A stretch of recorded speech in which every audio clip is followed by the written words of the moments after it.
ఏం జరుగుతుందో అర్థం కావడం లేదా? లైఫ్ ఎటు వెళ్తుందో, ఏమవుతుందో భయం వేస్తుంది కదా. చాలా అనుకుని ఉంటావు, అది చెయ్యాలి ఇది చెయ్యాలి అని. నువ్వు నీ 100% ఇస్తున్నావు, కానీ ఏది నువ్వు అనుకున్నట్టు అవ్వట్లేదు.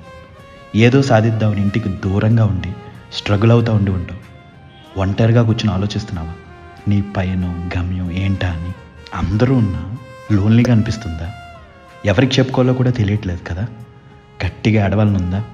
ఏం పర్లేదు, ఏడ్చే. లోపల ఉన్న పెయిన్ అంతా బయటికి పోని. చాలామంది అంటుంటారు, అబ్బాయిలు ఏడుస్తారా? చిచ్చి, ఇవాళ శుక్రవారం, అమ్మాయివి అలా ఏడవచ్చా? ఏంటి అసలు అవి? బాధను ఎక్స్ప్రెస్ చేసుకోవడానికి కూడా వారాలు వద్యాలా? ఏం పట్టించుకోకు. Irrespective of gender, irrespective of age, it's absolutely okay to cry. కొన్నిసార్లు ఆ బాధ బయటికి వెళ్ళిపోవడమే better. You can't be strong all the time కదా. ఏం పర్లేదు. And don't worry, you will be fine. అంతా సెట్ అవుతుంది. జస్ట్ కొంత టైం అంతే, సరేనా?